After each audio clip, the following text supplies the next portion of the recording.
Assalamualaikum. Nyeri perut yang sangat nyeri atau tidak tertahankan, demam tinggi, atau keluarnya cairan dari jalan lahir, keputihan, bau, gatal. Nah, apakah Anda tahu itu bisa jadi adalah gejala-gejala dari tubo-ovarial abses. Nah, bagaimana proses terjadinya tubo-ovarial abses pada saluran reproduksi wanita? Ada 6 tahapan. Yang pertama adalah infeksi. Ini bisa seringkali terjadi karena IMS atau infeksi menular seksual yang sering disebabkan oleh kuman, gonore, chlamydia, dan sebagainya. Yang kedua, terjadinya proses kolonisasi bakteri-bakteri.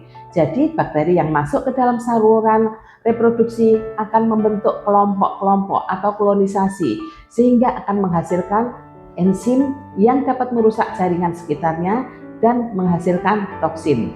Yang ketiga adalah proses inflamasi. Nah, inflamasi pada saluran reproduksi ini bisa menyebabkan gejala-gejala seperti nyeri perut, lama-lama nyeri perut hebat, kemudian adanya panas atau demam, dan keluarnya cairan abnormal atau keputihan dari jalan lahir.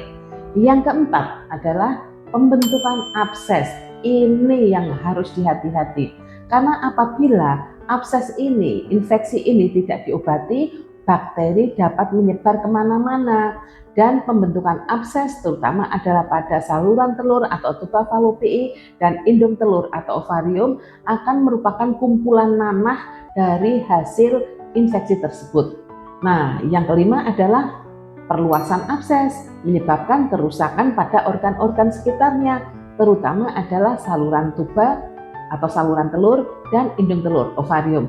Nah, yang keenam, apabila tidak diobati dengan maksimal akan terjadi komplikasi lanjutan, kerusakan pada organ sekitarnya, dan jangan lupa kalau sudah terjadi kerusakan pada organ-organ reproduksi seringkali terjadi infertilitas.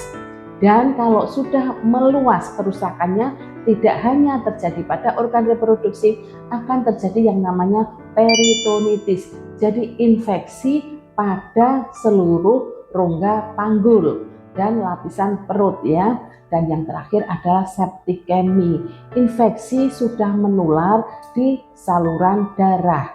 Nah, itu akan menyebar kemana-mana dan yang paling tidak diharapkan adalah mengakibatkan kematian. Jadi harus hati-hati ya, ini sekedar untuk menambah wawasan. Assalamualaikum.